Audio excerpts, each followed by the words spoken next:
अस्सलाम वालेकुम स्टूडेंट्स, कैसे हैं बेटा आप सब। उम्मीद करती हूँ कि आप सब ठीक होंगे और अपने अपने घरों में बिल्कुल महफूज होंगे। मेरा नाम मिस नौरीन है और मैं आपको आज पढ़ाऊँगी उर्दू। तो जी बेटा, तो मुझे उम्मीद है बेटा कि जो भी आपको पहले मैं काम करवा चुकी हूँ लेक्चर्स में, वो आपने बहुत अच्छे से लिखा भी होगा और उसको बहुत अच्छे से याद भी किया होगा। ठीक है ना बेटा जी। तो शुरू करते हैं अपना आज का सबक। जी, तो आज की हमारा अनवान है वर्कशीट। जी, तो आज हम क्या करेंगे, वर्कशीट करेंगे। वाह, मतलब आपको वर्कशीट करना अच्छा लगता है ना क्लास, मुझे पता है, इसलिए मैंने आज आपको वर्कशीट करवा रही हूँ। तो आपने भी बहुत अच्छे से करनी है। ठीक है, आगे चलते हैं। जी, तो आज की हमारी वर्कशीट का अनवान है रमूज़ो औकाफ। रमूज़ो औकाफ होते क्या हैं, किसी को पता है बेटा। काफ़ी मुश्किल सा लफ्ज़ होगा ना आपके लिए, पहली दफ़ा सुन रहे होंगे, लेकिन जो आगे मैं आपको दिखाऊंगी कि रमूज़ो औकाफ क्या होते हैं वो आपको पता है, बस आपको उनका नाम नहीं पता था। ठीक है, तो हमारा अनवान क्या है आज का, रमूज़ो औकाफ। तो देखते हैं आगे। जी, रमूज़ो औकाफ होते क्या हैं।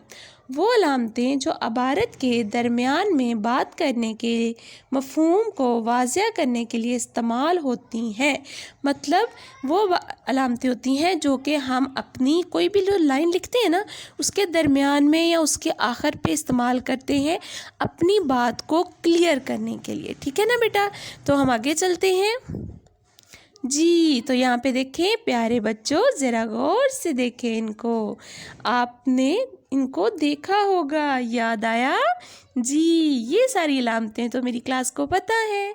तो देखें ये क्या है। जी, पहला सबसे क्या है बताएं सब। बिल्कुल सही, ये ख़त्मा है। फिर है कौमा, कौमा के बाद है सवालिया निशान, फिर है नदाइया या फिजाइया और लास्ट पे है वोवेन। जी, तो ये अलामतें तो ज़्यादातर आपने की हुई हैं क्लास, याद है ना आपको, हमने अपनी बुक में भी की थी। ठीक है, तो जी स्टूडेंट्स, तो देखें ये बहुत आसान है, लेकिन आज हमने ये सारी नहीं करनी। ठीक है, क्योंकि अभी आप छोटे हो ना, तो अभी आपने सारी नहीं करनी, बट मैंने आपको बताया है कि इन सबको हम रमूज़ो औकाफ बोलते हैं। ठीक है, आज हम सिर्फ पढ़ेंगे ख़त्मा और सवालिया निशान के बारे में।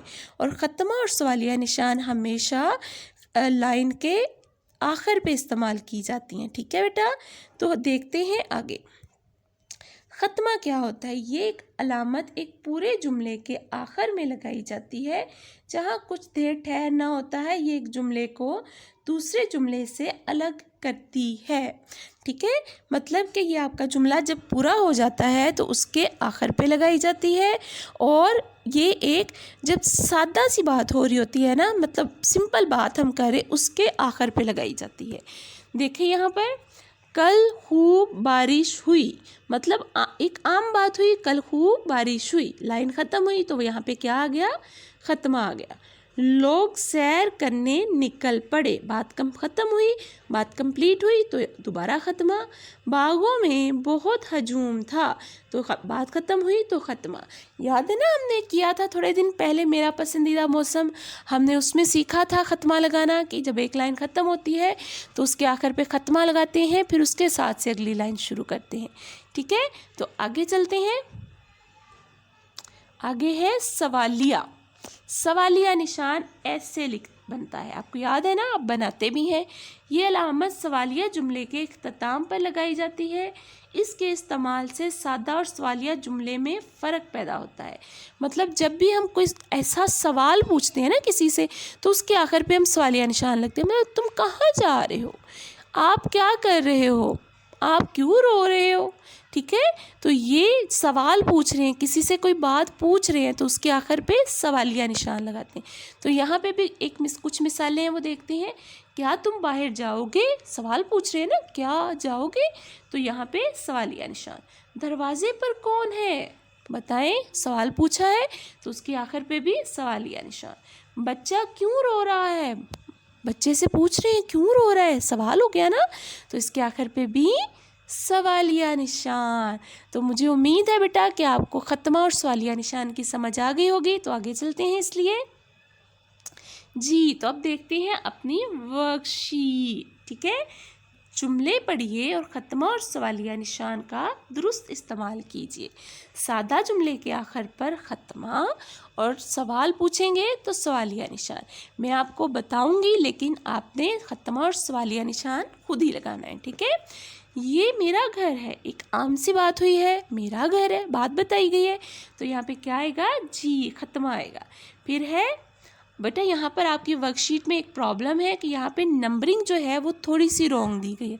सो आपने नंबरिंग को नहीं देखना, आपने जस्ट अपना नाइसली 1 बाय 1 इन लाइंस को करते रहना है। आपका नाम क्या है, सवाल पूछा जा रहा है, क्या नाम है, ठीक है, तो क्या आएगा, सवालिया निशान। क्या बारिश हो रही है, फिर सवाल पूछ रहे हैं, क्या बारिश हो रही है, तो क्या आएगा, जी बिल्कुल, क्या आएगा, सवालिया निशान। आगे है, बच्चे क्रिकेट खेल रहे हैं, कुछ सवाल पूछा है, बिल्कुल नहीं, एक बात बताई गई है कि बच्चे क्रिकेट खेल रहे हैं, तो ख़त्मा आएगा, ठीक है। वक़्त की पाबंदी करना अच्छी आदत है, वक़्त की पाबंदी करना अच्छी आदत है, फिर से एक बात बताई गई है, तो ख़त्मा। ये किसकी किताब है, अब फिर से सवाल पूछा जा रहा है, ठीक है, तो सवाल पूछा जा रहा है तो क्या इस्तेमाल करेंगे, सवालिया निशान, शाबाश।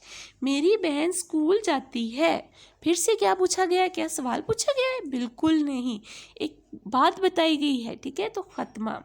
दूसरों की मदद करना अच्छी आदत है, जी, ये भी एक बात बताई गई है, तो ख़त्मा। ये औरत कौन है, सवाल पूछी, कौन है ये औरत, तो यहाँ पे सवालिया निशान। और आखिरी लाइन है, हम कितने बजे लाहौर पहुँचेंगे, हम कितने बजे पहुँचेंगे, सवाल पूछ लिया, फिर सवाल पूछा गया है, तो यहाँ पे सवालिया निशान। तो उम्मीद करती हूँ बेटा कि आपको ये वर्कशीट बहुत से भी ज़्यादा आसान लगी होगी और आपको इसको बहुत अच्छे से कंप्लीट करेंगे। इंशाल्लाह अगले सबक में आपसे फिर मुलाकात होगी, तब तक के लिए अपना ख्याल रखें और अपना काम बहुत अच्छे से करें। अल्लाह हाफिज़ बेटा।